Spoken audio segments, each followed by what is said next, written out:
Good evening, good morning, and good afternoon, ladies and gentlemen. Welcome back to another wonderful episode of the Sunday Stream. So glad that all of you can tune in this fine Sunday afternoon.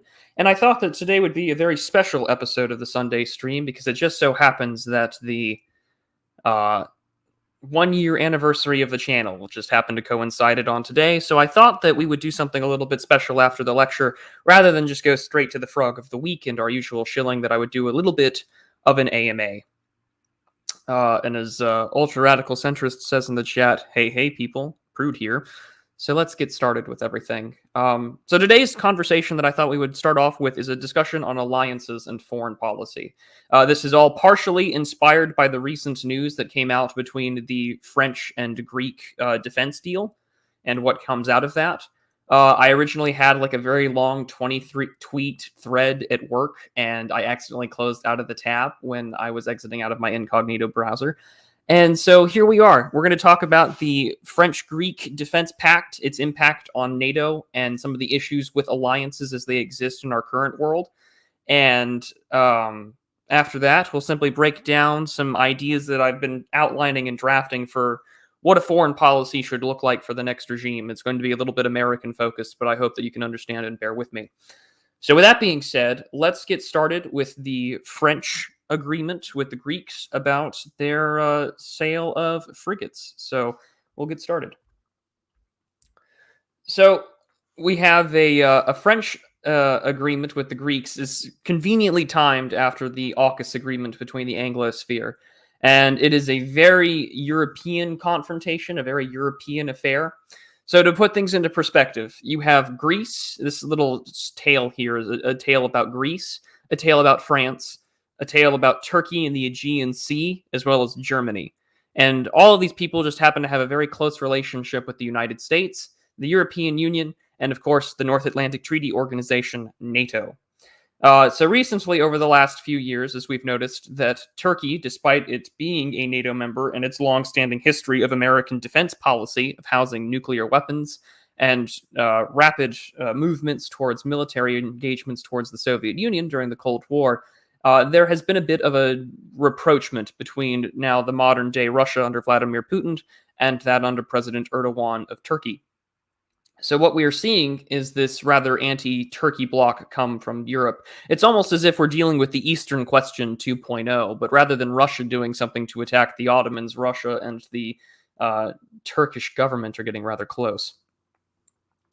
But with that being said, there has been recent, of course, issues when it comes to Turkey's advancements into the Aegean Sea, primarily along the lines of claims over iridescent territorial claims and islands throughout the Aegean. They have a proposed exclusive economic zone that, of course, claims to violate Greek sovereignty for the Greek government.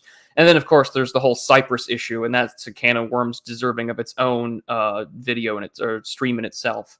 But in doing so, recently, Turkey has been moving closer to Russia, primarily in the business of purchasing military equipment from the Russian government. And part of that meaning that they're buying S-400 ground surface-to-air missiles. They're buying a lot more military hardware and equipment to a point where it has basically triggered American sanctions. All while at the same time, Turkey is still technically a member of the North Atlantic Treaty Organization. So, with that being said, on Tuesday, just of this last week, we had an announcement from the Prime Minister of Greece, as well as President Emmanuel Macron of France, about what is going to come from this deal. Now, of course, this kind of posturing is most likely a flex on Macron's part, as mentioned in chat. However, this kind of agreement has probably been long in the works. Earlier this year, Greece has purchased military equipment from the French government. They've decided to take in its own ideas of buying, I believe it's like 15 or 18 Rafale warplanes. So basically the French equivalent of a Typhoon fighter. And so here we are now, as I have it mentioned on screen. And yes, Jay, it's not a serious organization anymore, and we'll get into that later. But anyways, one of the biggest parts of this defense agreement is the purchasing of French warships. At least 3 billion euros worth of French warships, as well as a clause for mutual defense assistance, according to Greek foreign ministry officials. This deal is meant to build up on previous agreements, including French fighter jets, but it also features an option to buy additional warships in the future, pushing the value of this agreement well over 5 billion euros in its cost. And this is important in considering the issue with the Greek-Turkish claims over various islands within the Aegean. Specifically in regards to the fact that between the two navies, Turkey has a more modern navy compared to the Greeks. And as Turkey has been making more aggressive positions when it comes to things like embargo or sanctions missions. So this, of course, has had problems with NATO to make it difficult to work with. So in the screen that you can see here, we have the NATO versus non-NATO missions. So as someone in chat kind of points out about what happened in January of 2020, as well as other issues that have happened, is that you have a NATO mission in regards to Libya, to wherein French vessels are being pinged by anti-ship radar by the Turks, who are within the same vicinity, to essentially discuss. There's no method of rapprochement or trying to have. They're on a non-NATO mission. So the issue here that you have is that Turkey is beginning to operate more on its own. This has been predicted by numerous foreign policy scholars. Friedman had predicted it back in his 2009 book.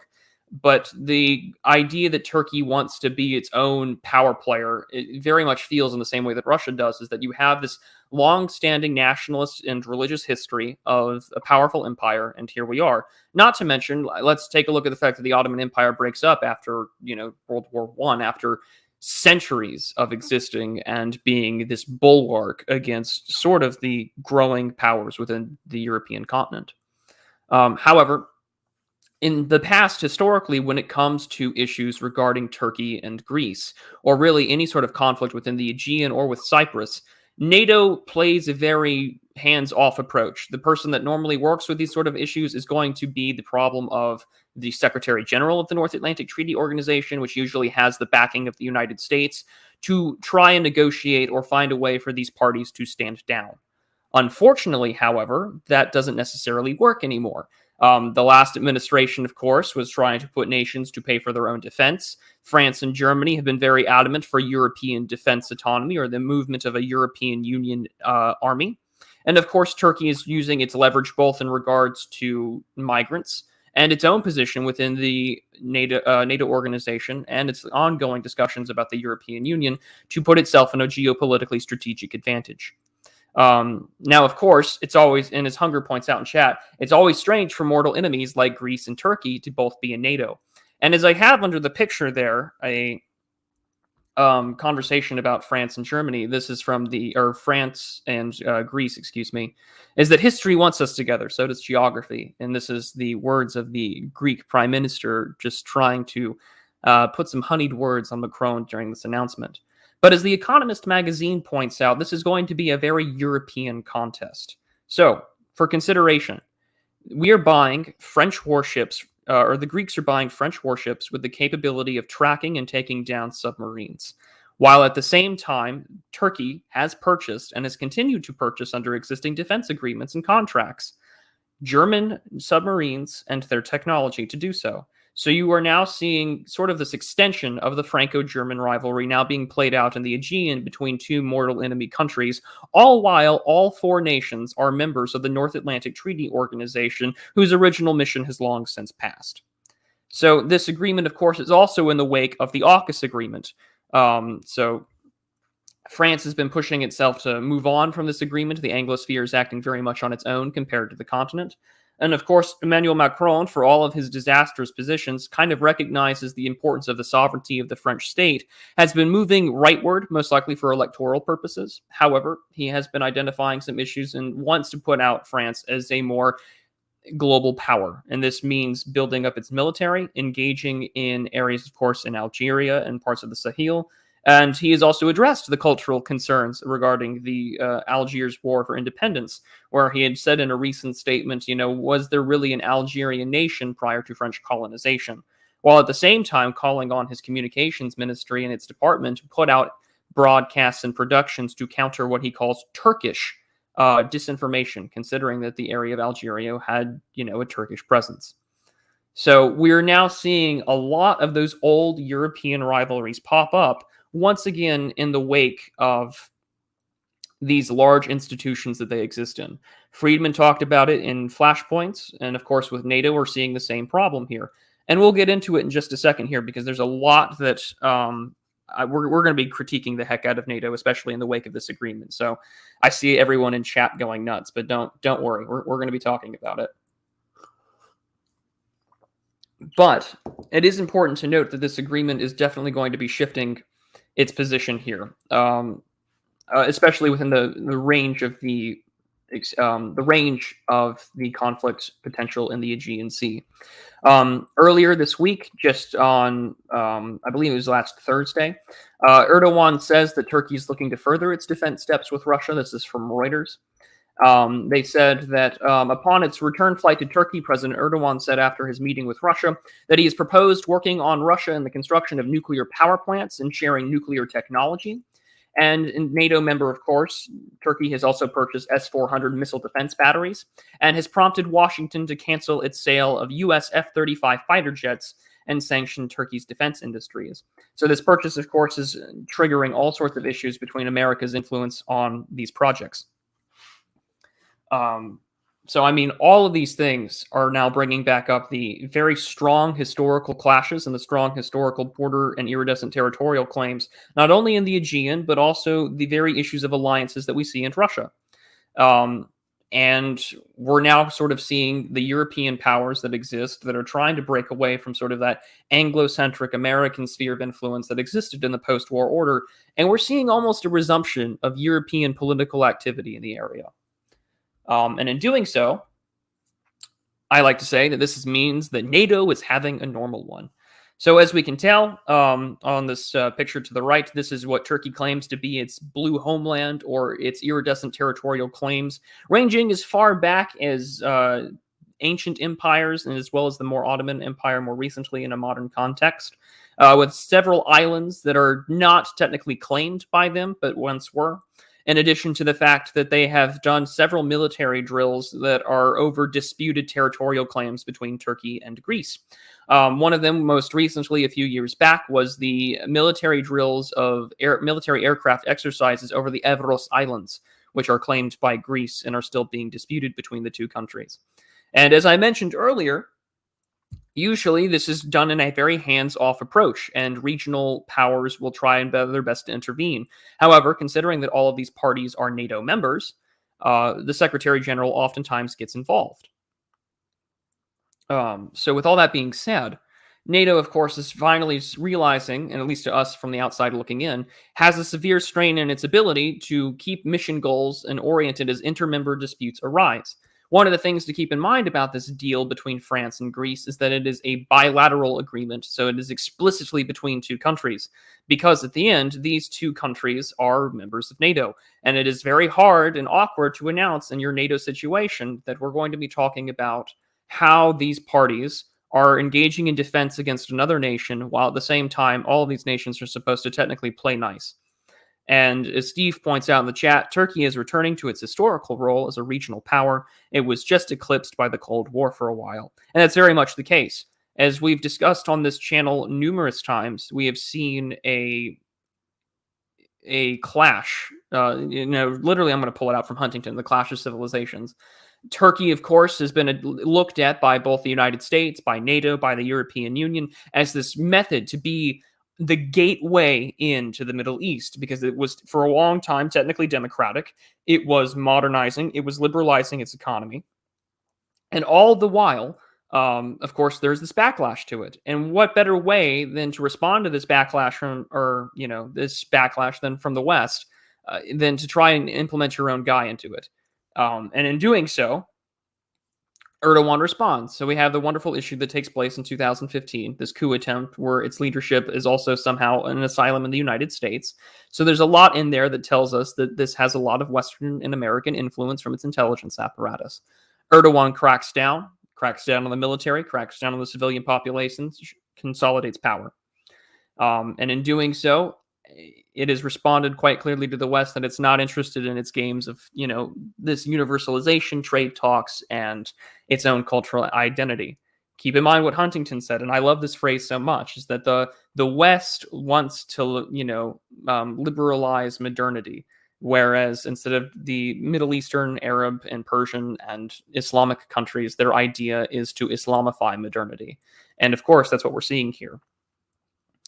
And in doing so, we're now seeing the return of very old interstate and regional disputes come up.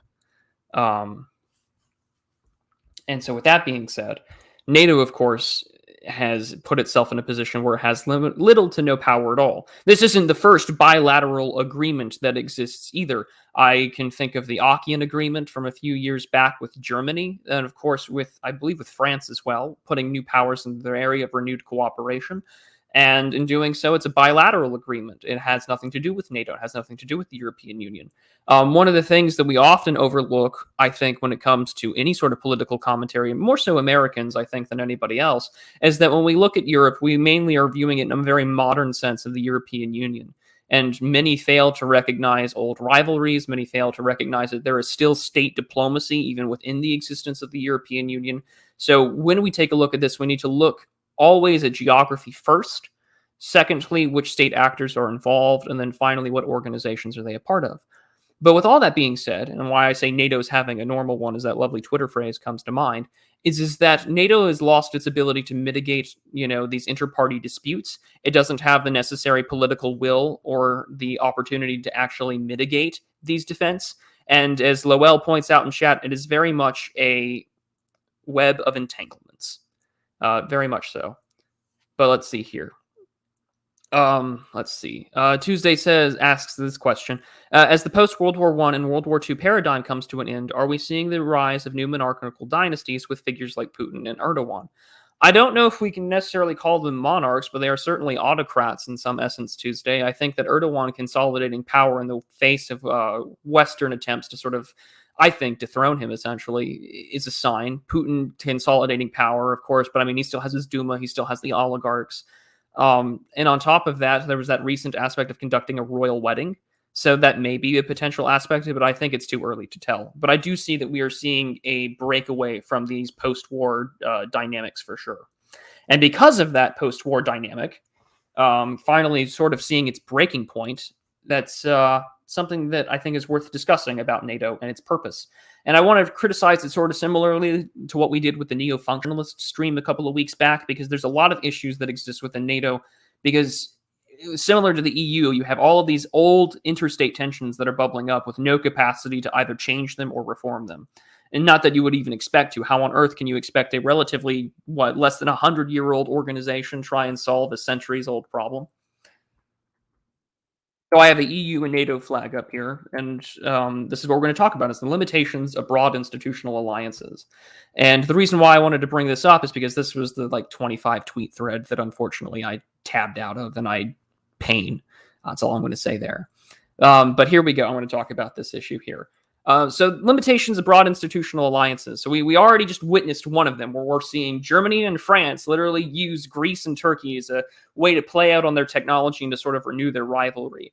I think that one of the biggest events that we'll see, especially as the United States sort of lessens its influence or doesn't have the same strength or pull as it had on the continent, we're going to see these rivalries emerge. And it's going to make things like the European Union, the North Atlantic Treaty Organization, very unwieldy and very, very archaic to use. So these large institutional bureaucracies, NATO is incredibly bloated with bureaucracies, despite its headquarters and its Secretary General and its charter. It has grown in its bureaucracy more so than it has in its ability to conduct effective defense. Of course, Article 5 of NATO, especially in a post-Cold War context, I've always been used in the essence of, the American strategic tripwire. Attacking a NATO country is typically a great way to invite the United States to do so. But in a time where trust in the American institution of defense and the ability to utilize sanctions effectively or to pursue its own interests, they're no longer as aligned as they used to be. In the same way, when we take a look at Iran, one of the issues that we see with France and the United States is that France has a significant portion of its airline industry with Iran.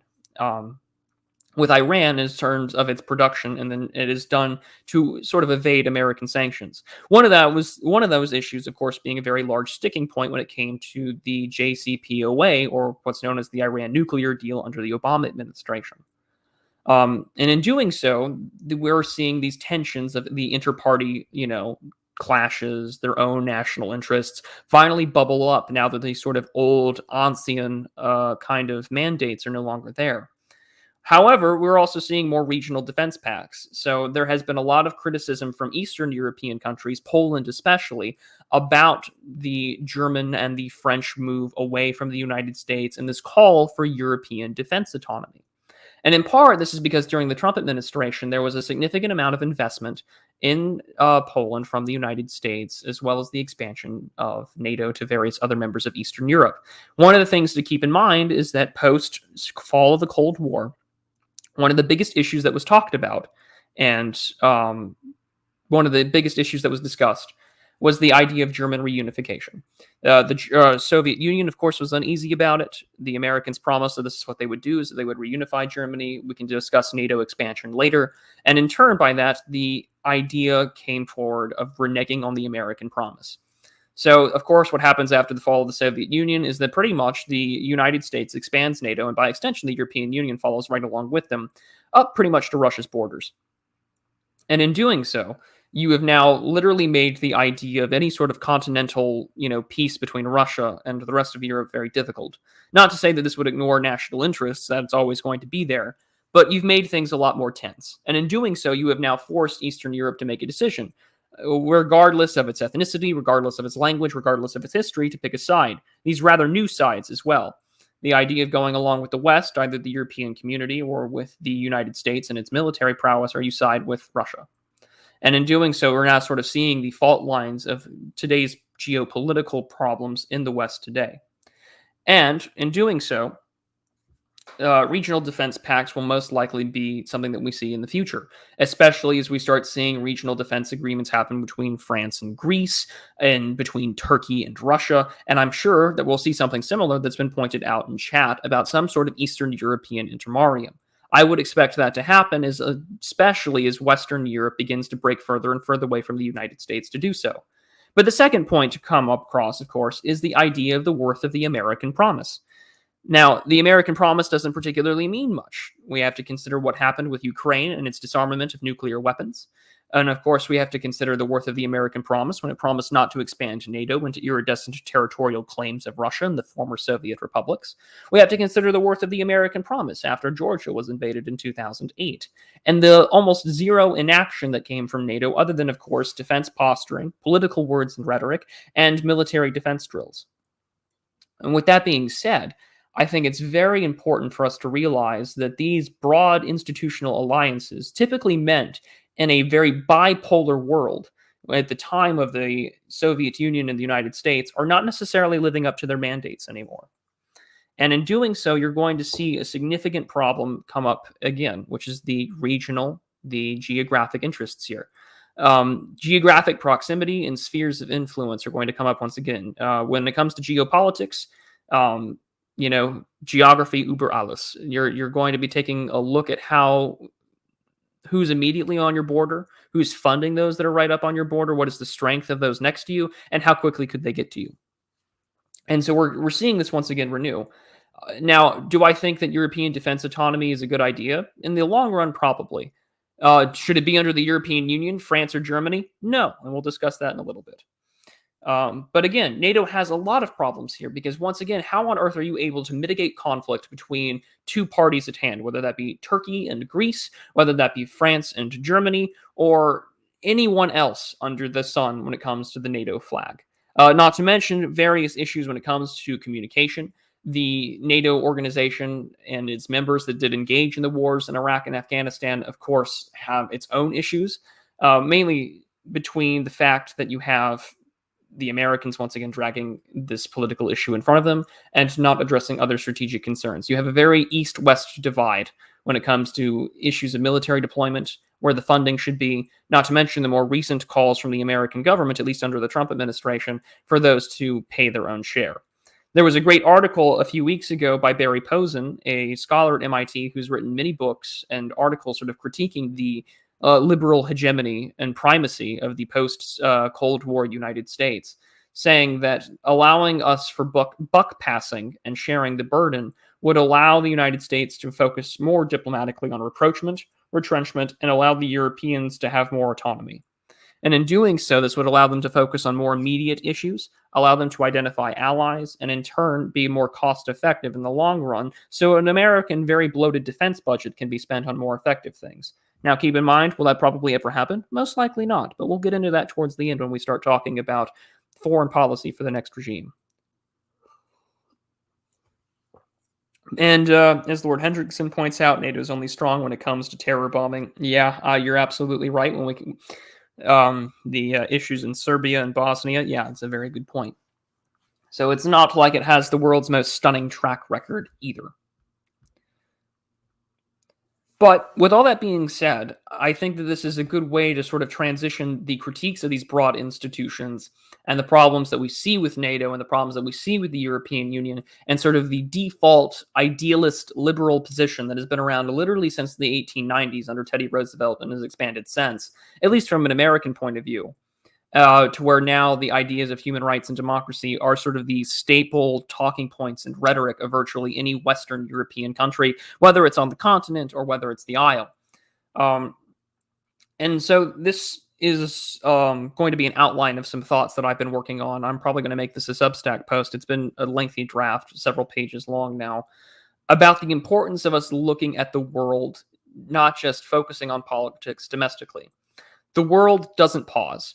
As much as we focus our attention on domestic affairs, international relations cannot be ignored. Whether or not you have an isolationist policy, whether you engage in mutual trade, whether you engage in some sort of Vienna Congress-like system a la Metternich, these things can't be ignored. The world will still move even if you change your regime. And I think that it is important for anyone who is thinking about what the world is going to look like in the future, that we also consider what our foreign policy would look like in the future. What is your grand strategy for your country? And it is important for us to understand that we must have an idea of what the world should look like, at least when we conduct the foreign policy of our respective countries. I think that there's a really good point that's been discussed in dissident circles that now is the time to start discussing blueprints for what you would like to see. If you're going to cross any sort of Rubicon, you definitely need to know what you're going to do after you cross it. And so these are some thoughts that I've had on that issue, and I wanted to talk about them. Because national interests of the state, I think, will definitely deserve reevaluation. But however, at the end of the day, every core need of state sovereignty will need to exist. You need to be able to defend yourself, feed your people, and maintain an economy. And how do we do that in this regime in a very globalized and interconnected world? I don't think that you can't even go back to 1995, let alone 1955 or even 1895. So I think it means, how does the world function in a globalized system, but how do we look at a reactionary foreign policy? Something that I've always heard from a lot of scholars that I follow a lot of blue check people who talk about international relations. One of my favorites is this Indian gentleman, Dr. Maitra, who I follow extensively because he's a very good defensive realist. He's a guy I would highly recommend that you follow. But he talks about the idea that realism is innately reactionary. And I would always like to see how that really operates in any sort of different regime than what we see now in sort of a non-liberal environment. So if you would be willing to entertain this for the next few minutes, I would like to sort of discuss the ideas that I have in mind for what this realist foreign policy would look like for the next regime. For me, of course, it's going to be the United States, but this doesn't mean that we can extend some of these ideas towards, of course, your own respective countries. I know that we have a very international audience. But let's continue. So, foreign policy for the next regime. For here, it's the United States focus. Whether you decide to go forward with a vanguard or an election upset and controlling key points of the bureaucracy, there are various ways that in doing so, you will have the problem, of course. Violent revolution, I don't think, is the way that you achieve the next regime. Violent revolution always incurs the problem that you will always have if any revolution, as we've seen, you will invite other great powers to intervene in any way. You will have various organizations within the same country, like the United States, funding separate groups. We have literally had numerous reports, both from the Congressional Research Service, multiple hearings from the Congress, as well as from independent journalists reporting that both state-funded terrorist organizations in Syria and CIA-funded organizations in Syria will shoot at each other. And so that's something that we need to keep in mind there. I don't think that violent revolution is going to be the way that you achieve the next regime, God willing. I hope that is one thing that I'm right about for as long as I live. But anyways, foreign policy from the next regime. It has to be a non-liberal regime. You have, as Hunger points out, a nation doesn't have eternal allies, only eternal interests. And that's something to keep in mind. Any foreign policy that you derive needs to be planning for the idea that your institutions, your nation, your empire, your government, whatever you want to call it, is living forever. No empire lives forever. However, it always should plan to live forever. This is a great way to ensure that your enemies cannot have the idea in their heads that they'll outlast you. So here are some of the ideas that I've been having in mind and outlining, and as I keep going back and forth. So 1, no world for unipolar men. The idea, especially post fall of the USSR, the United States has pursued a policy of what's considered American primacy, or what is also known by others as liberal hegemony. So this is the idea that there should only be one world superpower, that the United States should utilize the strength of its economy, especially as a consumer economy, to influence both culturally and economically nations of those that it cannot immediately counter via, its hard power or its institutional will through sanctions or international pressure in its community. This, unfortunately, as we have witnessed over the last 25 years or so, has only escalated the security dilemma. The security dilemma always meaning that the more one individual or nation spends on its defense or continues to posture with its defense, it is most likely to signal to other countries it must up its own security measures as well, leading to a proverbial arms race of sorts, very much in real life as well. We have seen this over the last 25 years, especially with Russia as it tries to reassert itself as a national power. We saw this in 2008 with the invasion of Georgia. We have seen it with Vladimir Putin's political rhetoric against liberalism and democracy.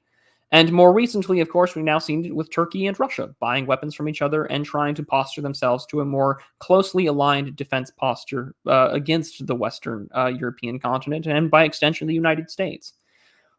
This is not a world that we can live in. This is where I think Stephen Waltz, a international relations scholar, is something that has to be done.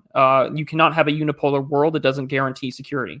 You either have a global balance of power, or as Waltz likes to put it, you have to have a bipolar world. And in doing so, this bipolar world either consists of the United States and China, or potentially other parties at hand. And I think that this is something to keep in mind. I just lost my train of thought and I apologize. But I think that the idea of a multipolar or bipolar world is going to be safer in terms of regional interests, in terms of global trade, and an ability to mitigate the likelihood of conflict. In fact, this is the defensive realist position that I hold very clear to me. And it also requires a civilizational vision beyond just liberalism. The idea of this universalizing world order that we have seen out of the United States since 1896 onward under Teddy Roosevelt, then from Woodrow Wilson claiming that we should make the world safe for democracy, to FDR working with Stalin to undermine sort of this reaction to what has come out of liberalism and the Second World War and the consequent interventions against these sort of liberal interests throughout the Cold War across the globe. Not to mention almost 50 years from the 1880s and 90s to the 1930s of interventions from the United States into South and Latin America. So you need to have a civilizational vision of what the world will look like in a post-liberal or any sort of non-liberal sense of the word. But secondly, the infrastructure that does exist, whether that's NATO or any other agreement that we have in regards to defense, should be reevaluated almost instantly. Because you need to devise your own grand strategy. What is that grand strategy going to look like? I think, again, you need to maintain the three core tenets of anything: state sovereignty, border control, of course, for your individuals and citizens to enjoy said sovereignty of the state, and then, of course, the economy to do so. And, of course, in an international world, that also requires global trade. But what I have on here is regional EDA. So here I'm discussing the idea of regional European defense autonomy. Now, this word has been thrown around quite often for the idea of France or Germany to sort of head on this European Union institution and not be as reliant upon NATO or to be as reliant upon the United States and its funding. And in concept, I agree with this idea wholeheartedly. However, it cannot be done through the EU. It cannot be done through France, and it cannot be done through Germany. Both Germany and France have their own various ideas for what they want to do with their respective countries on the world stage. Germany, of course, is utilizing the EU very effectively. For all of my biases, I am happy to admit that I hold a very similar view to Peter Hitchens, of sort of the eternal Anglo view that the European Union has organized Germanism by other means. But secondly, you need to have regional aspects to the idea that regional partnership should exist based on similar needs, similar identifications, and so on. Those are absolutely required. Secondly, of course, the West and the liberal universalization. As I mentioned earlier on stream from Dr. Mitra, that realism is innately reactionary. The idea that you can simply put pressure on for a nation to adopt your ideals never really works. And when they do, we see the absolute destruction of another nation's culture, another nation's identity, and we see it virtually any time when someone from a non-Western country migrates to a Western country. There's this great tweet that I was reading from the other day where it was just like, I feel really bad for anyone that decides to migrate out of a third world country and to work really hard and to set up a business only for their children to be born and have their son come out in a dress 17 years later. And that's what we're witnessing. In most of the interventions of the United States, none of them have been necessarily successful, other than for achieving the regime's goals and its interests. And in doing so, we've witnessed a lot of problems. Libya is a failed state and a rampant form for terrorism. Our support for numerous countries inside of the Arab Spring has been an abject failure, and we're still fighting Bashar al-Assad and, by extension, Iran, China, and Russia inside Syria's borders. And, of course, the one surviving, reformist country, Tunisia, when its democracy, is hanging on by a thread. You need to have some sort of vision past that. And realism, I think, offers a gateway in that foreign policy to do so. Specifically, I think if you're going to adopt it, despite my sort of offensive realist positioning, I think that it will be a defensive realist ideal that will come out of this. You have to be innately defensive in your posture. You are not wanting to provoke or aggregate sort of the status quo. We're looking for a status quo antebellum of, before liberalism. That should really be the thing, status quo anti-liberalism. And we've seen it. I think Europe provides a very excellent example through the balance of powers under Metternich's congressional system as a way to meet and respect national interests and respect the defense and ideas there. I think that those are vital. And I think that those are going to be the way that we go forward here. But let's see here. Let's take a look at the chat before I continue on. Tuesday says, Prudentialist, I think that we Americans should become agents of chaos and sabotage, not the Fed Post. Well, I think we've done far more than enough in the last 120 years to probably try something different. But Lowell asks, what's Egypt's positions these days? Lowell, Egypt might potentially have some spats with Ethiopia in the near future and by extension the Chinese. So who really knows? And we might revisit the Ethiopia-Egypt situation sometime in the future. Steve says our grand strategy should be to offshore balancing. Allies should be more responsible for their own defense, no more interventions that involve vital interests. Exactly, and that's the point why I think defensive realism should be the best alternative viewpoint from our current form of interventionism, and virtually every single finger being in 10 different pots when it comes to the international affairs. Refer back to the screenshot at the beginning about that map about NATO allies, non-NATO allies, and various defense agreements that the United States has across the world. Absolutely insane that there's that many fingers in the pot. And I mean, of course, all nations will eventually pursue empire. That is an inherent truth about realism, is that the world is innately anarchic. The world is chaotic. There is no global governance. Nations are going to pursue power. That is innately true. That is something that I think is the constructivists and liberal scholars don't seem to really identify with. So that's something to keep in mind, is that they will pursue power. But that does not mean in your effort to pursue power that we have to erase the culture, the people, tradition, language, identity of various nations and countries, especially if those nations and countries have the willingness to fight for themselves and defend their own sovereignty. We should be encouraging more regional defense organizations before it all. And it needs to be something that the United States to be focused. Keep in mind that hell is a democracy. It sure is, and it's something that we shouldn't be advocating for. But at the same time, there's a lot of things in here that are worth discussing. And Fishy Frenzy, I do see your question there about Taiwan and China. We'll save it at the end for the AMA. I will get to it. But again, it's the thing that Clash of Civilizations has forecasted in a very damning indictment. That book is over 20 years old now. And one of the things that gets discussed in there is about eventually the universalization of the West, specifically the United States, is going to bring itself into conflict with civilizations that it does not necessarily clash with. And I'm not talking about like Jihad versus McWorld. I'm talking more so about the fact that what are some of the reasons in which, we see terrorist organizations claim against the United States or against Western organizations? But yeah, let's see here. Melphis asked me, I said, I don't, okay, Melphis, I'm not in the camp for breaking up. I'm not. I think that there are better ways to do it. But yeah, we can have a conversation, or I'll put out a video on my position on that in the future. But I'm not one to advocate for a violent breakup or any sort of issue where that would happen. But we'll get that to a second. Is that jump at the last second of the elevator falling true? No. You will still get hurt. But back to the subject at hand. Foreign policy for the next regime. Cultural and political sovereignty preservation. You cannot try your best to antagonize foreign powers in your efforts to undermine them.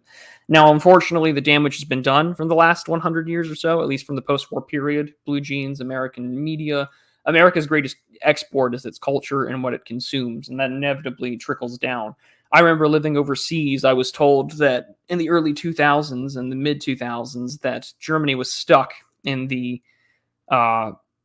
sort of the American 1980s, and that, culture is downstream from the United States and moves on out. And hello, Mad Mercenary. Thank you for joining. We're just discussing some of the ideas for a foreign policy, or at least its first principles in a different regime. But anyways, let's see here. Okay, all right, we can carry on.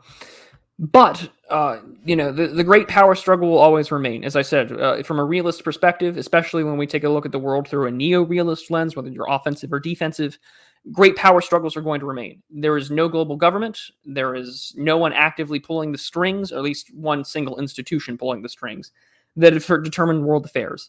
Your biggest influence on world affairs, of course, are going to be the posturing of one's military, the expectations between trade of various countries, and how well that you can get along with different cultures, languages, historical backgrounds, and their borders. Geography is going to play a huge role. Now, of course, when we take a look at the United States, we're rather blessed to have two relatively friendly countries on north and southern borders, although, of course, the United States is partially responsible for a lot of the destabilization to its south. And we're protected by two oceans from mainline invasion. Fantastic. Your efforts there should then be focused on regional agreements, trade, and defense. These are the 4 points that I think require us to understand these foreign policies of the next regime.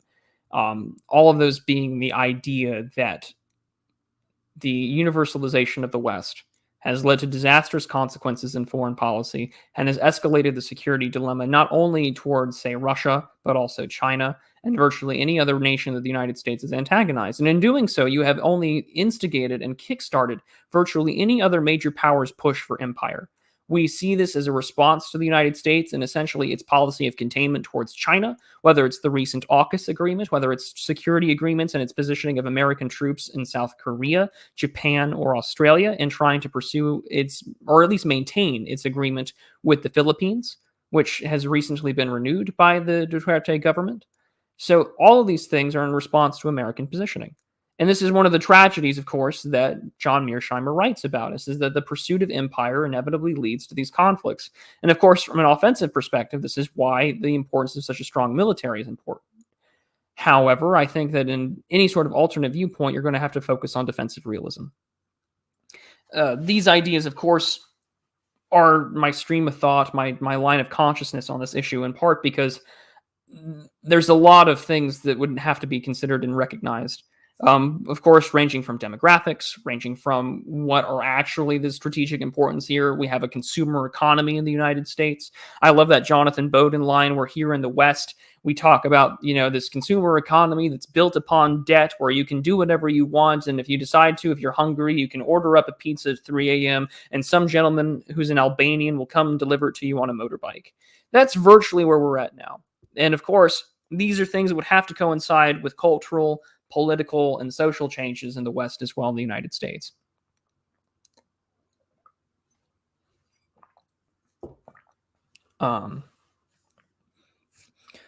Let's see here. With all that being said, these are the lines of consciousness that I have, and I'm seeing a lot of interesting, fights and comments in the chat here, and it's been good to take a look at. Feedback's always appreciated. And as ultra radical centrist says, the pause is still the U.S.'s main export. Yeah, the foreign policy positions that I'm advocating for, they cannot function and they cannot operate without an internal change in policy and regime. But with all that being said,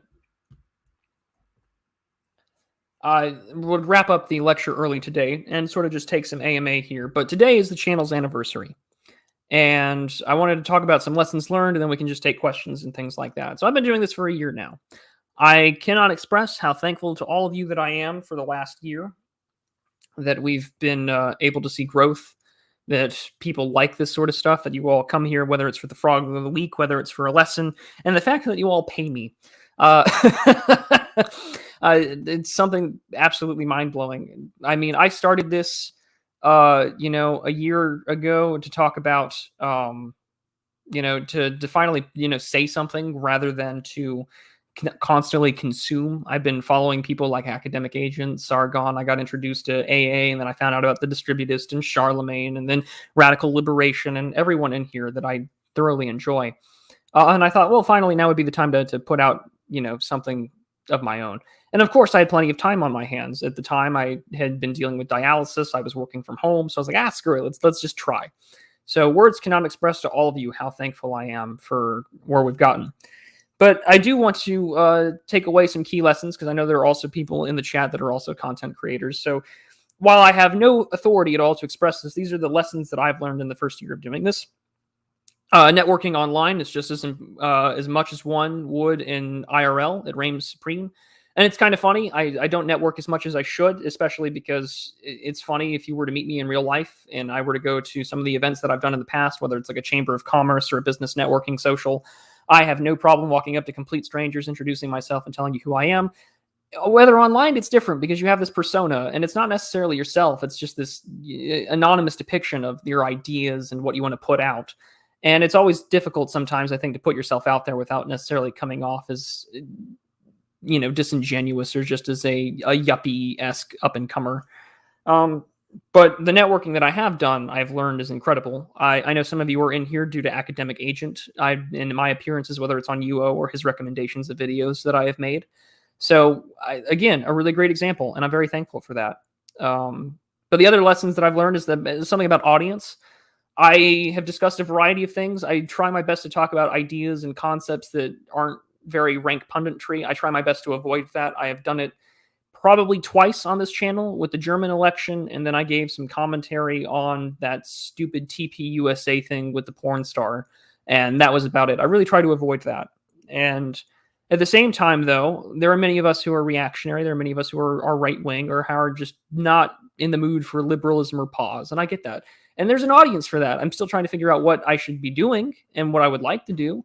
I enjoy the fact that we have this weekly show and the fact that I do announcements on the show and that we talk about things like that. I, for one, find it all interesting. But at the same time, I want to know more about what that audience should be and what I should be talking about and trying to find the best use of my skill set. I know I can talk out of my ass for days, but at the same time, I'm a really good researcher. And I'd like to think that all the stuff I've done on like Semyagog stream with Afghanistan was proof of that. So I'm just trying to figure out what I'm doing. I'm writing a SWOT analysis as well. Strengths, weaknesses, opportunities, threats. So maybe that might bring away something. I've been told by many people to treat this like a business and sort of take care of that in that sort of fashion. So that's what I'm probably going to do. And then lastly is sort of the importance of staying grounded. you have to. I tell myself often, hey, you've only been doing this for a year. You're not as different as anyone else who's been doing it when you're starting out. But I always do feel the sense of intimidation, and I know that that's very weird and almost insecure, in fact. But like I like, whether it's on Twitter or whether it's with other YouTubers that I interact with, it's like people who have a much larger audience who have been doing this for a much longer time than I have. I don't want to come off like a nuisance. I don't want to come off like I haven't earned this position, although it's a feeling I have quite often sometimes when I'm on someone else's show or talking with somebody else with a much larger, sub count than I do.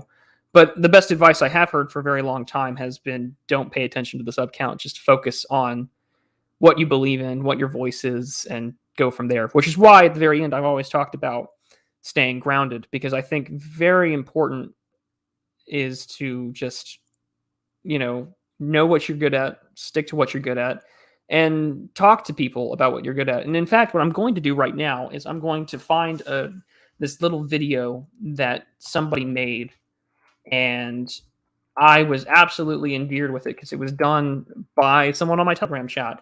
And even the Frog of the Week picture that you see here on screen is from somebody who, they had done it via their own talents, and it was lovely, and now it's on the merch. And so at the end of the day, I've told myself that I would rather have an audience of a dedicated amount of people than anything else.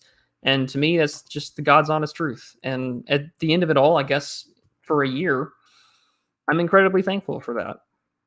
But let me go share this with you all, because and I'm going to put the link in chat as well. So when we shill streams, because I can't talk anymore, is for you all to share this. So let me go share the screen real quick, and then we'll get to the AMA section of this lovely conversation. So share screen, and make sure that I can share audio, because otherwise this wouldn't work at all, huh?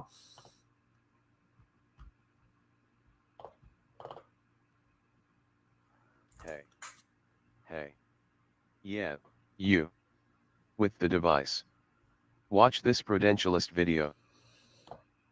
And stuff like that just makes my absolute day. But yeah. With all that being said, it's really what I had for today, was just a brief conversation on that agreement, the limitations of alliances, and some of my ideas for first principles beyond our current liberal system. So let me go share screen again so we can just talk about the AMA, and then I can get on to everyone's favorite part at the end, which is Frog of the Week. So let's see here. What do we have for questions? I won't even ask what that even means, ultra radical centrist.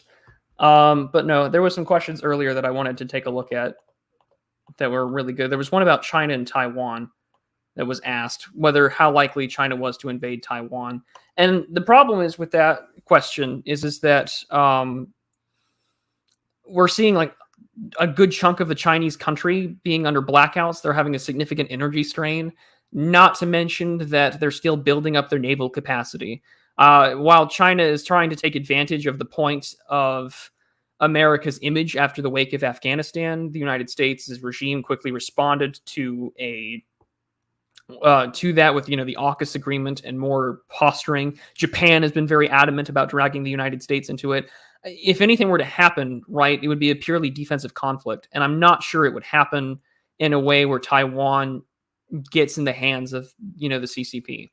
However, at the same time, I don't know whether or not the United States would necessarily be willing to fight for it, not just for political willpower, but because in the past, you've had foreign policy elites from Henry Kissinger to numerous other officials that have argued that, the United States isn't particularly interested in Taiwan. We understand the Chinese territorial claims to the island. However, you're pushed back by party line anti-communists, whether it's in the Democratic or Republican Party. And that history there is, something to keep in mind. So I don't know. And as Dave Bergeron points out in chat, it is definitely going to depend more on the West than it is on China. And I mean, even Trump, when he was in office, right? Like, he was adamant about, like, listen, if something were to happen with Taiwan, China is like literally right next door. We're, thousands of miles away. Like, what do you think is going to happen? And again, geography, of course, in this sort of position of foreign policy analysis is going to be one of the most important things to consider. Lord Hendrickson asks, have you seen the Russian royal wedding this week? A descendant of the Russian imperial family married an Italian woman in St. Isaac's Cathedral, wedding attended by many European nobles, which was absolutely hated by a lot of liberal pundits. I'm not too sure about whether... I'm glad. I don't know if that means that there's going to be a signal to return to an imperial family. I would like to see how that would play out. But I think Putin is very adamant in the same way that Hungary has been adamant in the defense of its social traditions, in the sense of its religion, in the sense of its political, cultural, and social identity as a country. I think that that's probably a good thing. So yeah, I mean, I've seen pictures of it. I don't know how much of an impact that's going to have other than just cultural and political posturing. So let's see. Let's see. Next question. From Farbod M. Azerbaijan and Armenia seem to be going at each other again. Is it just the continuation of last time? It's been on my periphery, Farbod. I don't know how much of it, if it's still going on. I know that other parties have been involved trying to mitigate and trying to orient a ceasefire. But it seems that this isn't the first time that they've clashed within the last decade or so. I would expect this to be a continuation over the same clashes that they fought over in the past. So let's see what happens. Let's see here. Now I'm just hanging out with you all for a while. Let's see.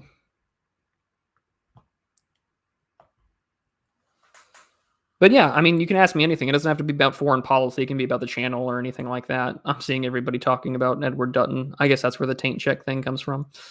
Is it safe to assume that there are communist subversives in Taiwan in the same way that there were probably subversive political elements in Hong Kong during those protests? Most likely. If there's one thing that China's really good at, it isn't necessarily using military power to get what they want, but pretty much operating from within. I think about conquests, the laws of politics, about infiltration.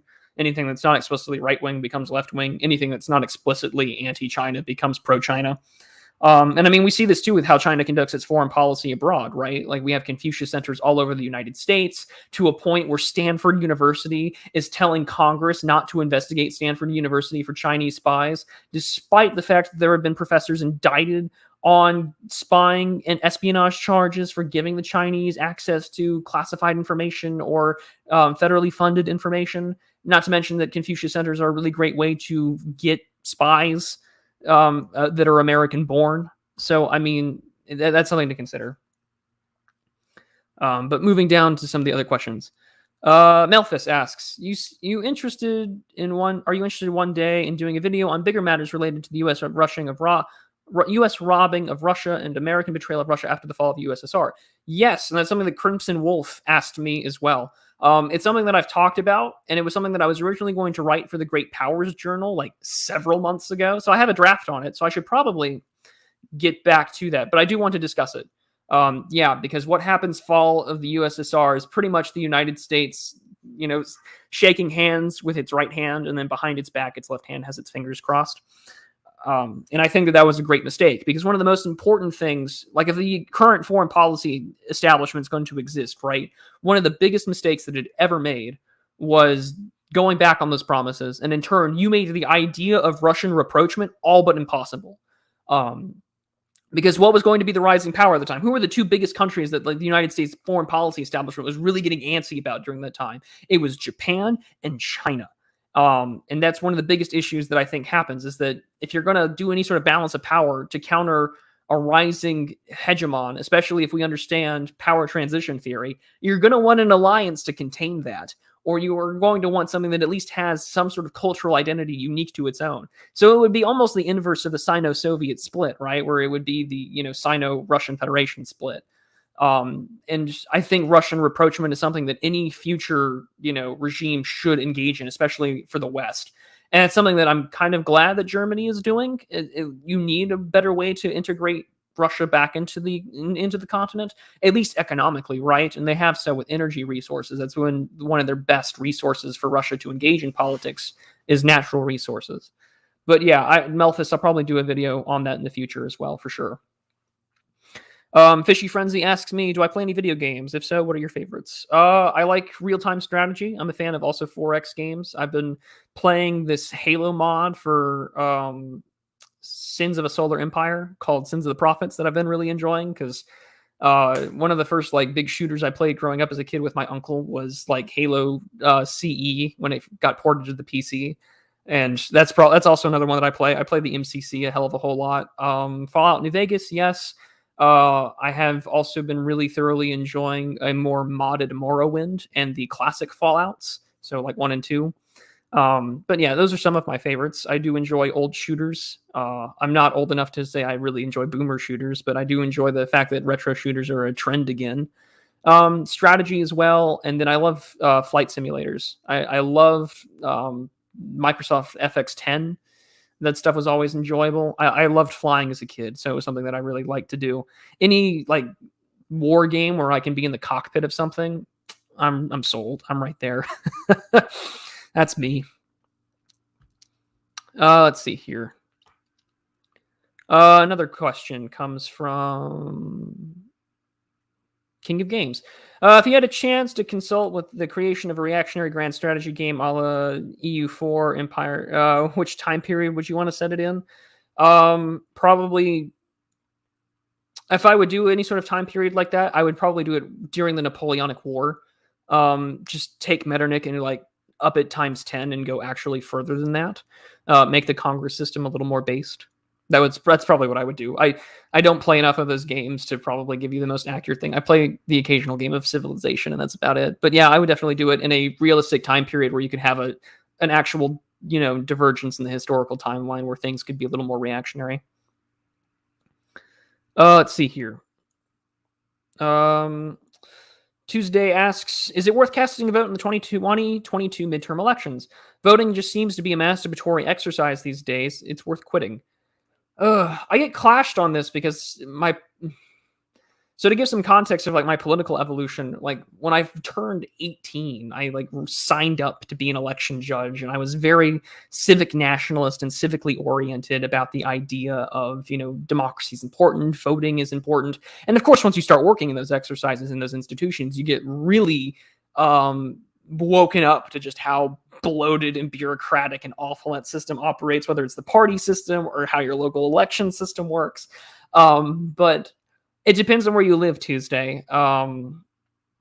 If it's worth doing so. I mean, if you live in a state where they don't necessarily do mail-ins, or they're not doing ballot harvesting or ballot collection centers, sure, I would say that it's probably worthwhile. Elections in the United States at this point, we're not yet at the stage where they don't mean anything. They're at a point where you can move the direction and at least show legitimacy to your movement. In the same way where people joke about that poll where it's just like, 15% of Americans think that like the government is filled with a bunch of like, Satanist pedophiles. And it's like, I'm sure that number is a lot higher. But I mean, at this point in time, while they will do anything to prevent you from having power and doing anything like that, this is where I sort of disagree with that Dominic Cummings Substack about, ways to get into the White House in 2024. I think that it is a good way to at least function locally. I mean, if your local elections coincide with the 22 midterms, then I think your local elections are going to matter a lot more than the federal ones, especially because a lot of Americans still live under a federal system where local government has a lot of power. So, I mean, at least locally, I think it's important. Congress has a shitload of power, so I would say that it's important as well, but I don't know how much I feel about any sort of federal pursuits past the House, the Senate, and the White House. I'm very iffy about. Ultra radical centrists ask, the Prudentialist, are you a professional map painter? Zoomer meme. No, I am not. Although I'm friends with many people who are map painters and map makers and who do election Twitter and do election analysis. I do not. I never really liked to participate in that. I used to. When I did actual like political work and campaign work when I was younger. Whether it was phone banking, text banking, knocking door to door, canvassing, or, helping people with a message or a strategy or debate prep. But no, I'm not a professional map painter. And the only time I've done any sort of election coverage was during the German election last week. And that I thought was really informative because we got to talk about how Germany works, its German foreign policy, its impact on what might happen. Plus, you got to hear it from actual Germans, so it wasn't just me ranting. But no, I'm not one of the election painters. Let's see here. Next question comes from the Mad Mercenary. In your opinion, if the U.S. went down this new path, how would it interact with the new emerging markets and manufacturing hubs such as Indonesia? Probably in the same way that it interacts with India. Most likely, I would see an impact of any sort of government would engage with foreign direct investment and try to encourage national growth. As someone who is not as market skeptic as maybe some of my peers, I would encourage sort of that manufacturing hub in a country. I think any country that can produce its own manufacturing sectors and focus on its domestic aspect, to promote it to be an export economy would be a good thing. I don't know enough about what's currently happening with its emerging markets and manufacturing hubs in Indonesia. Mad Mercenary, maybe you can come on one day and inform me about it and talk about it. But I would argue that it would be important to promote it, a strong, healthy economy for any country. The weakness in any national economy is something, and at least from a realist foreign policy perspective, makes you more likely to be dependent upon someone else. And dependency is another word for power. That would be my concern. So I would promote it. I would promote investment, mutual trade, things that, of course, don't necessarily harm your own domestic capabilities, but something that can create a mutual benefit to both parties. Let's see. John Gordon asks Battlefield. I loved Battlefield 1, loved Battlefield 3, if that's what you're referring to in regards to video games. So I hope that answers your question. Let's see here. Lord Hendrickson asks, as dissidents, should we share Kissinger's views on soldiers being dumb animals? Imagine going to die in the desert so little Sahara learns gender studies and all that jazz while someone makes money off of it, to paraphrase your question. I both love and hate Henry Kissinger. I enjoy Henry Kissinger for his realpolitik and his analysis on how certain parts of the world operate and govern. I cannot stand for his disdain of, American countrymen. But then again, he was foreign born and he was not necessarily have any real allegiance to the United States. He was a good policy wonk. So no, I disagree with that. Especially from a dissident perspective, that 86% of all combat deaths in like Afghanistan and Iraq, based on the data I've recently seen, were white Christian Americans. So no, I hate that perspective. And that's the one thing where I'll get a little Chris Hitchens and just be like, yeah, that guy's an asshole. So yeah, no, I'm not a fan of that Kissinger view at all. King of Games asks, are you open to doing a Democracy 4 playthrough on stream? Oh, Democracy 4, the series where you try and create a government and do whatever you need to do. Sure, I would be down for that. I would have to change where my computer's currently set up so I can do it where I record my videos and streams. But yeah, no, I would be down. I would have to buy it though. But sure, I'm all for it. Tuesday asks again, I know that you live in a more rural area. Are there any areas in Texas that aren't desert that don't have shitloads of people? I'm in San Antonio and I hate it here now. Like the problem for me geographically would be that I've been told the Panhandle's nice. Tuesday, you should probably get in touch with Don the Pleb. He can definitely give you a lot of answers. It just depends on how far away you want to be from, say, good hospitals or any sort of resources that you need.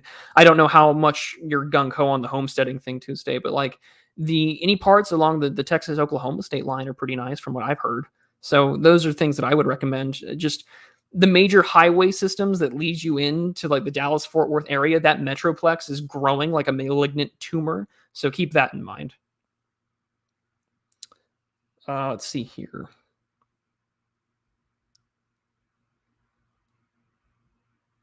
Okay. Centrist asks, how soon do you think Moldova will join Romania, even if it happens? I don't have an answer to that, Centrist. I would have to do my research and actually tell you, because I don't have an answer for it, unfortunately. But now that is going to be something that I look up, and now I know that I have Eastern European viewers, and I know that I have Eastern Europeans in my Telegram chat. So that what most likely is going to happen, that they're going to come on stream and give you a better answer than I ever could. Let's see here. Texas is one of those many red states suffering from its own food insecurity, cannot survive on its own. That's, to me, partially in part due to corporate farming and supply chain issues. Let's see here. Indonesia is the breadbasket of European Islam food. I don't even know how to interpret that. And then Fishy Frenzy asks, favorite pizza. I said, I enjoy Supreme with thin crust.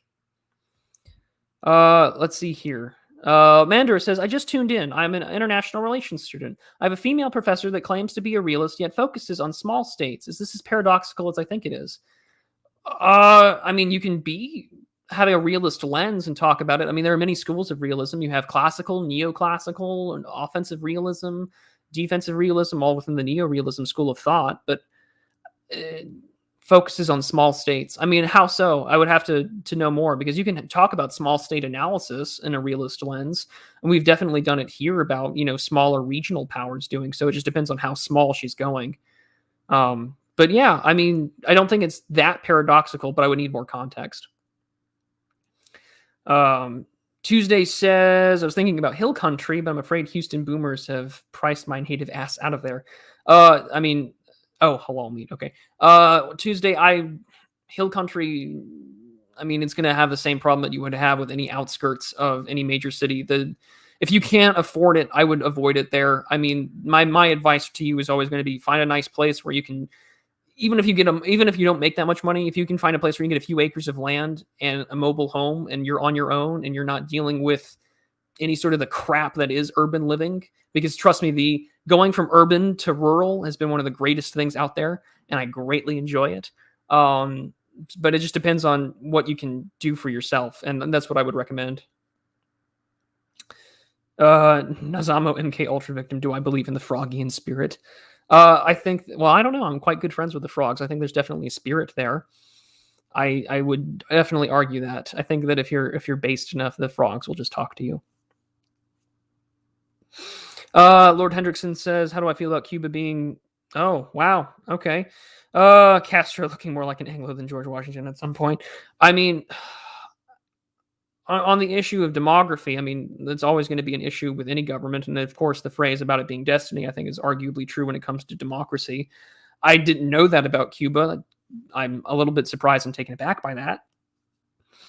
But that would be something. I have Lord Hendrickson, I have a real talk called A Tale of Two Shootings. I would recommend that you watch that to have some of my views on that issue.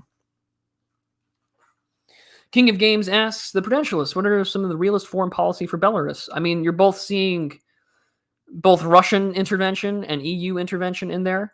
And so I'm not a fan of Lukashenko either. And that's the problem. The realist in me would say that Belarus should pursue a policy that you can defend yourself. I think that politically they're probably far more in line with Russia, or at least that brand of politics, than they would be the European Union, the same way that many other European or Eastern European countries are. Should probably pursue some sort of defense and policy there. But the problem is, right, that both are trying to sack the guy. So it's difficult to give analysis there. I mean, that's the issue. Let's see here. Idaho or West Virginia has the most beautiful nature. I've only been to West Virginia. I have not been to Idaho, so I really can't give you a fair comparison. Although I do argue that West Virginia and the Appalachian Mountains are absolutely beautiful. Dave Bergeron asks, Prue, did you answer this? Did you hear about the 2 million Chinese party member list who are all inside Western nations and in good positions? They leaked the list in January. I'm not surprised in the slightest. I mean, like I had said earlier, it's the same thing with like Stanford University asking the government not to investigate Stanford University for its policy on, its relationship to the Chinese. That doesn't surprise me at all. Like I said, if you can't win through hard power, you succeed through infiltration. And that's one of the things that China has been very, very good on. Let's see here. Ultra radical centrist. What do I think about I mean, that's the problem, right? Is that we've been so in love with plastics, microplastics, things in our food, things that we wear, things that are in our hair care and our facial products that are not only just bad for frogs, right? But they're bad for fish. They're bad for the ecosystem. They're most importantly bad for us. And fertility is an issue there. People talk about the birth rates. Endocrine disruptors are a huge problem. So, I mean, as much as you're memeing a little bit with the Alex Jones bit about the frogs being gay, but I mean, it's a huge problem for the world at large. And I think we're going to see a reckoning very soon from young people that aren't as, Bugman-like as their fellow urbanites, wondering, why is it so difficult and so expensive to have a family and to live like a healthy person? Let's see here. Oh, well, what do you think about Greece's defensive realism? Oh, I was talking about Greece earlier, Mandris. This was more of a partial discussion on alliances and um, what the agreement means for those alliances like NATO and so on. But no, what do I think about it? I think that Greece is pursuing a policy with France is within its interest. Greece has territorial claims to various islands in which Turkey has been engaging in military policy on, particularly, its navy, not to mention aerial incursions and islands that Greece has made territorial claims to, not to mention that Turkey has a massive, I want to say like 260,000 kilometers square, territorial zone of its waters, which basically are right next to Greece and its islands. That's a problem, Mandarus. But I also, like I mentioned earlier on stream for well, since you missed it, is that Greece has a much older navy compared to Turkey's relatively newer navy in terms of technology. So I think this recent contract with the French naval group, the defense contractor, is a sign that Greece is willing to defend its own interests. And of course, again, it's a renewing of these old, centuries old, national cultural disputes between parties. So no, I would say that they're doing the right thing in defending their interests. Let's see here. Preservatism asks, Prudentialist, do you think that the current powers will outlast the supply chain getting disrupted, or the B team players will rise to importance, or vice versa? It depends on how bad they get, right? Like here in the U.S., we're seeing a lot of clogging. I mean, you can look up any image of how our ports are looking, and it's an absolute insane just how many have been, holding in place for months. I don't know, however, whether or not the current powers can outlast this, or whether or not, in part, some of this is caused by government policy, and this is intentional. I don't have a direct answer, although I would love to bring on a logistics expert. There's a guy that I do know that I've been on a stream with before on BTR. I might just poke his brain a little bit or interview him, and we can have that conversation. Let's see here. What have I missed? Harry Tentacle says the EU alienated Lukashenko. Lukashenko lost all the maneuver possibility and has to obey Putin. Lukashenko hates that, and he loves to choose the highest bidder. Well, that provides some really good context as well. To me, it's an issue of the fact that you kind of have two people, or you have Lukashenko who doesn't want to be under Putin's thumb, but doesn't want to be under the EU either, and he's kind of left in a rock and a hard place. Strategically, however, if you're more culturally against the EU, or at least the West, then he's probably going to have no other choice than to line up with Russia. I don't think that you're going as much. Lord Hendrickson asking about sort of any sort of escape of states. I would recommend that you read Nick Land's portion of The Dark Enlightenment, where he talks about this thing called the Cracker Factory. We utilize the word in secessionist language quite often. However, the likelihood of that actually happening is very low, as much as it is the old Anglo tradition to physically exit and to create different spaces for ourselves, whether it's the people who came to this country originally or it was the Civil War. I don't see it likely happening to have its own moment. Besides, we now know at any point in time the regime can demand a mob anywhere, like we saw last summer. So it would be incredibly difficult to even have it happen when something inside your own state's borders could happen very quickly. Fishy Frenzy asks, how long is the US-UK special relationship going to last, seeing as the US and EU are splitting? Well, in the same way that the UK is split up from the European Union and Boris Johnson is pushing for a more quote-unquote global Britain, and the recent agreement between the United States, the UK, and Australia, I would imagine that their relationship is going to last. However, the Afghanistan debacle definitely put a strain on that. To a point where you can almost call the special relationship literally taking care of a special person who's occupying the White House, which is as terrifying as it is. But that's where we're at. I don't think that it's inclined to collapse anytime soon, both for its strategic purposes and as many people love to meme on the UK just being a giant airstrip.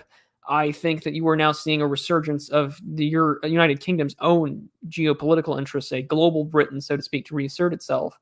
I don't think that special relationship is going to be disappearing anytime soon. And as Jay sarcastically answers in chat, they will build it back better.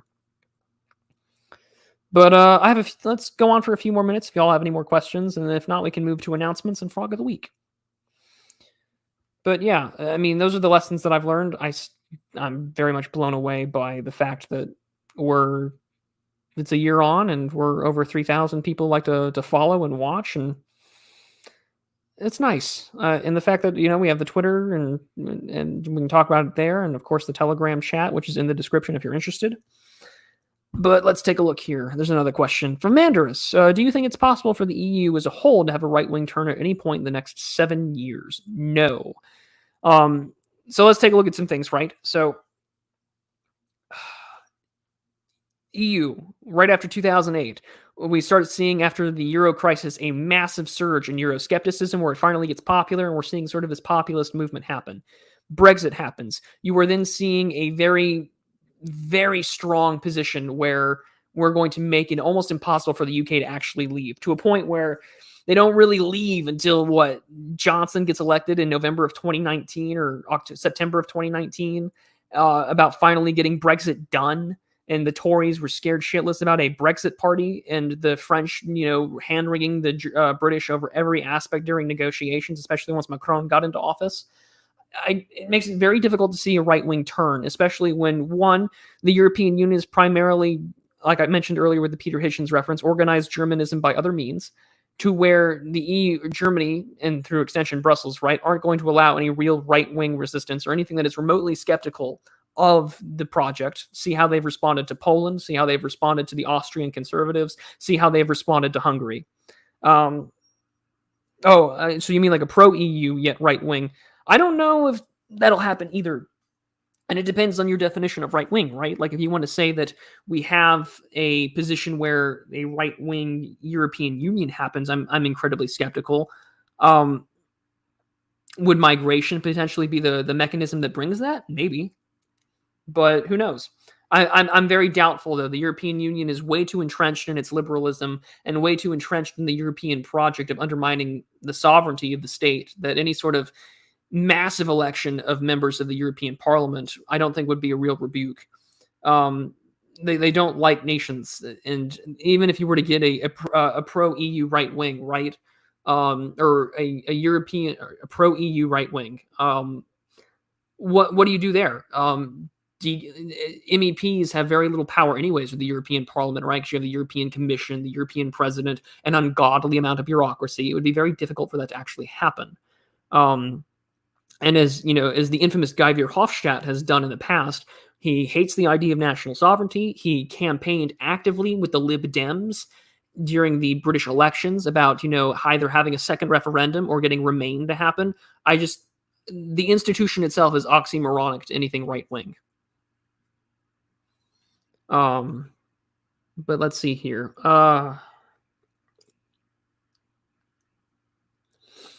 Yeah, the issue with France, Lord Hendrickson, that I've seen is that if he decides to run, it would be like, one, asking Tucker Carlson to run for president, and then two, a lot of the polling that I've seen has him effectively split the right-wing vote between him and Le Pen, even just as an opinion poll. So I'm a little bit concerned about that, because that kind of gives Macron the electoral advantage. Let's see here. Nullis Abramancy. My hot take, this should be understood ironically. Germany is currently a passive-aggressive pseudo-nationalist state using liberal virtue signaling to achieve their aims. I mean, but isn't that what they're doing? I mean, I don't think that's a hot take, is that you're using liberalism as a tool to achieve national interests, and they've done so quite well with the European Union. But yeah, I can see why you would be saying that ironically. You're good with me, no worries. One of the things I really cannot stand is the issue that text is very difficult to denote tone, and so you have to be very clear about what you're saying. But yeah, but there's more to come, so let me get towards announcements here real quick, ladies and gents, and we'll move on. So, some announcements. I've definitely tried out the tripod, and I have a decent camera angle, so you'll be seeing more of my backside, but it'll be more stable footage. I might try over-the-shoulder stuff in the future as well. I'm still tinkering with it. If not, I have some software that can stabilize footage, so I just use the old headgear again. But I am planning to have one out this Thursday on the 7th. So if you are a channel member or a Subscribe Star patron, you will see it that Tuesday. I have a script written for this one, so it won't be off the cuff like last time. We'll have a new Substack post out this Friday, October 8th. I have got some ideas in mind based on some recent stuff I'm seeing on Twitter that I want to talk about. I've noticed that I want to talk more about culture on Substack, so I think I'm going to start doing that more. I do have a scripted video in the works about the modern horror genre, so expect to see that soon on the horizon. And so, as people were talking about in chat earlier, the next Sunday stream, unless there's a patron stream that might come on, it depends on if anyone messages me. The next Sunday stream is most likely going to be my case and my argument for Russian rapprochement.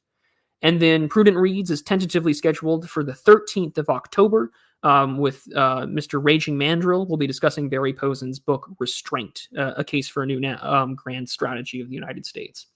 So those are the announcements that I do have here. But yeah. Yeah, that's pretty much what I have in mind for everything for this here. Unpopular. Pope Francis I was a compromise with the College of Cardinals to get a soft-handed pontiff post-mid-century German Benedict the 16th. Yeah, I mean, I don't have enough to give you on there for I am not a papist. So that's my point. So by all means, there's your unpopular opinion. I can't give you any commentary on it. I'm not a papist. But we are now at the end of the announcements. This is what I have for you all. Real Talk, Substack post on culture. Scripted works are coming back, and Sunday stream talking about Russian rapprochement. And of course, we're going to be back to reading books. I've got a lot of stuff on here, but I did want to run this all by you, actually. Hold on. Before I get to Frog of the Week. So I recently ordered Fanged Numina and by Nick Land, and is someone who has put himself through reading things like Anti-Oedipus and A Thousand Plateaus by Deleuze and Guattari. I thought that I might make Prudent Reads something that I can do as a chapter-by-chapter take, where I'll read through it, I'll take some notes, and I'll give a brief overview of what my thoughts were. That way it can sort of be this like weekly content that I can put into a playlist and then put it all out for you guys.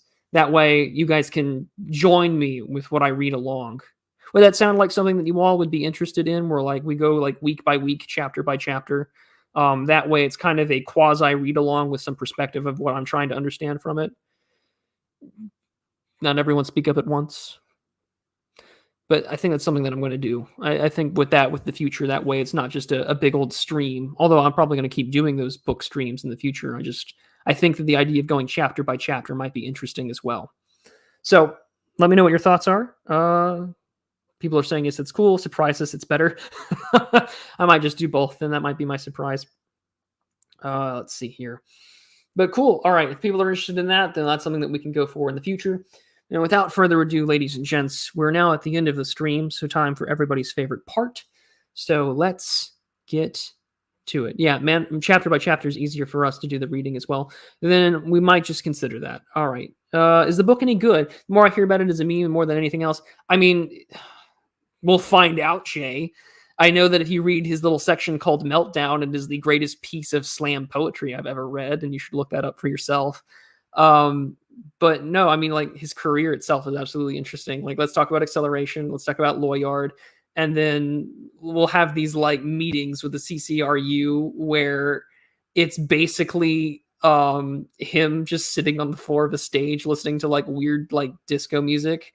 And, you know, that's all. Harry Tentacle asks, was there tension between Turkey and Iran? Was that covered? I didn't watch the stream from the start. No, it wasn't mentioned, but although that's something I'll probably have to do in the future. King of Games says he's read 65% of it, though. No slam poetry, please. No, I'm referring to the chapter Meltdown. I would recommend that you read that, though. Let's see here. The absolute mad lad of reading. From what I understand and from his other works that I've read on Acceleration, it should be a good read. But yeah, I'll probably do it chapter by chapter just so everyone can follow along. But all right, without further ado, let's get on to our lovely favorite part as we conclude, which is the Frog of the Week. Oh no. There we go.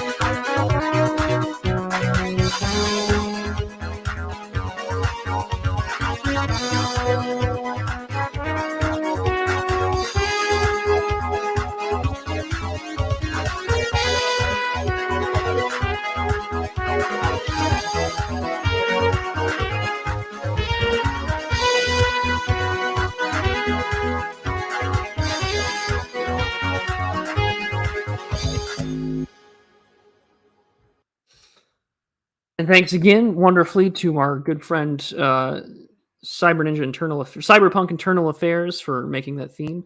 And you can find him on YouTube as well, where he has done themes for other lovely individuals, such as that of Semiagog's new stream intro, and I believe he's doing something for Mr. Majesty. So that being said, the frog of the week this week is the Blanchard's cricket frog. And he's this tiny little fellow right here on the picture. This is a picture I took myself. There are hundreds, if not thousands, of them at the pond not too far from where I live. And anytime that you step around it, there are just millions of them jumping around, which makes sense because they've recently spawned. But anyway, some fun facts about the Blanchard's cricket frog. High levels of vascularization for absorption of minerals and nutrients inside of the water. That way it can get through the bloodstream quickly. It is an incredibly tiny frog, usually ranging from less than an inch big, the average size being 0.6 inches, so it's less than an inch, usually about half an inch big. They prefer ponds, lakes, permanent marshes, and streams for their habitat. And they go for an R strategy of reproduction. They have as many frogs as humanly possible per spawn, usually in the hundreds when they lay their eggs. You can usually get about 100 per female laying eggs. And they have an incredibly short lifespan. They live on average about a little over a year. So these guys are not long for this earth, hence the R strategy for reproduction. They can live as far north as Michigan and Wisconsin, all the way down to where I live in Texas. However, in Michigan and Wisconsin, both of their departments of, their sort of interior department, so to speak, or wildlife, are incredibly concerned because they are endangered in areas like Michigan and Wisconsin. So they are listed as endangered up there, but they are more populous in the southern parts of the country, as well as in lakes and marshes and ponds and parts in Tornado Alley like Kansas and Oklahoma. So they're still quite all over the place. For someone asking about the French thing, I mean, they're an inch big. I don't know, less than an inch big. If they are edible, I don't think you would want to eat them. They're not very filling, so no. And plus, we don't eat the frogs here. We don't do that. But anyways, and again, they have a very loud metallic clicking sound when the males do their mating call, and it can get incredibly loud when there are like hundreds of them all clawing and clicking and calling their mating call all at once during the early summers and late spring when it's time to get it on, so to speak. But yes, this is the Blanchard's cricket frog, and this is one that has been bothering me for a while because I see him all the time and I don't know the species, and courtesy of my phone, the little Google Lens search and find out what it is, told me its species. So lo and behold, here we are, the Blanchard's cricket frog. This is our frog of the week, and this is how we conclude our dour streams when we cover international relations, and that's what we do. And Dave asks what eats them, usually fish, water snakes, and the occasional bird that stops by. This is all me speaking from, it's all speaking from experience there. But yeah, water snakes are definitely a really great way to definitely, take care of the population as well as the local fish. And then on occasion, raccoons or other, picking animals can pick them up from the shore. We definitely see a lot of raccoon footprints around the pond as well. But yeah, that's what eats them, Dave. But that's our frog of the week. And for those of you who are new to the channel, when we talk about international relations or things that are going on in the world, it can sometimes be incredibly dour and incredibly sad. So I try to end it here. It's part of the brand. If you're a fan of frogs, by all means, every Sunday you're in for one all the time. But with that, ladies and gentlemen, we come to the end of the stream. So now just a little bit of chilling and hanging out with you guys. If you are interested in supporting the channel, there are some wonderful options for you. In the description, you will find a link to 3 wonderful ways. One of them being, of course, the option to, have a channel membership like many others do on YouTube. Others prefer the idea of doing the merch that we have here. So I have this lovely Frog of the Week mug, as you see right there on there. It can also be in the form of a t-shirt and all that jazz. And the important stuff about all of these things here is that I don't really keep a lot of this money. So for those of you who are new, I've recently received a kidney transplant. I'm on a ton of medications to keep me alive. I'm very thankful. God has blessed me with a new lease on life.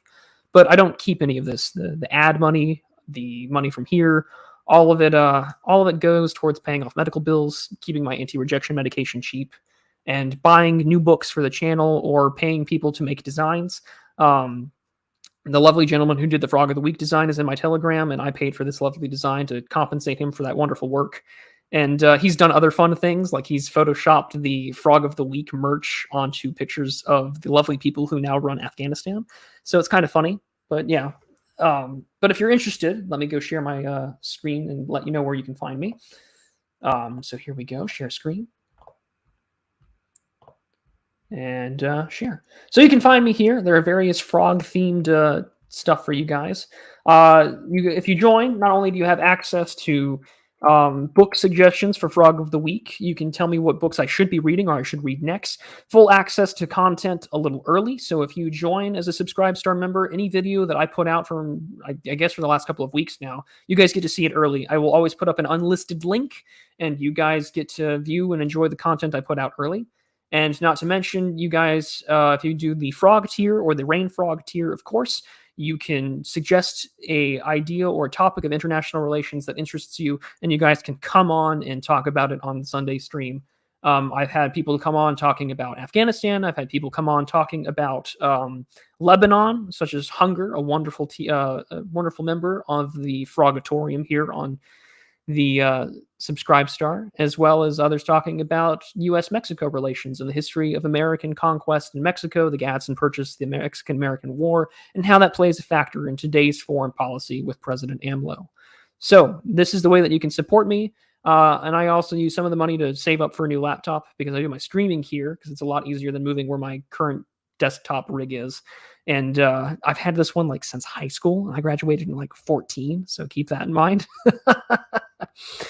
Can we have a chat with you there on the daily? Says Dave. I mean, we can. Telegram's my go-to way for chat, and I would love to do more voice chats and hangouts with you guys. So yeah, happily. Yeah, I would definitely be down to do that. The one thing that I do plan to do once I move my laptop to where I do my streams is that I was planning on doing community streams as well, so you guys would have the ability to see games and things like that as a community deal as well. But let's see here.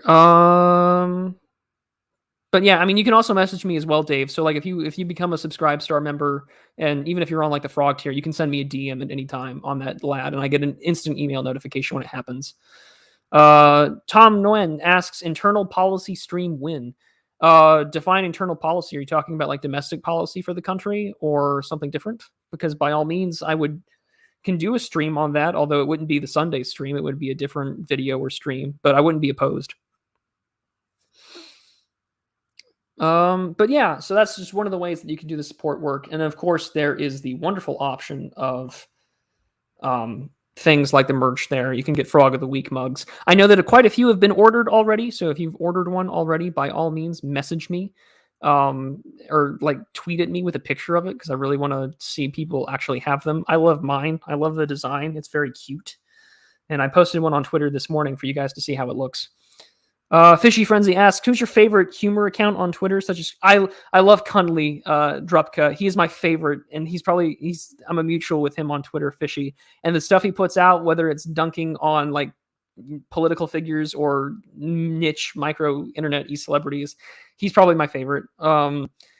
Because that stuff's creative. I don't like the like libs of TikTok or people discussing the idea of like, oh, here, look at all these crazy people, because that's just a repeat of history when it comes to the same issues of people making fun of Tumblr. So he's definitely my favorite. And Ronnie James, thank you very much. I appreciate it. I try my best. Mandara says I could come on whenever there is a Greek election. Sure. When is the next? If you want to message me on Twitter or something like that, then by all means, I would be down. Near the beginning, I heard iridescent, and I thought maybe iridentist was that intended. Probably not, but iridentist is kind of hilarious if I had misspoke, which is funny because I've had dental stuff on my mind because I'm 3 months out post-transplant, so I can have like a dentist appointment again, which is really nice. So maybe that's just a Freudian slip, 73 elephants, who knows? But with all that being said, ladies and gentlemen, we're just a little over the 90-minute mark here. And Tuesday asks with a final question that I'll answer: thoughts on being based and blackpilled?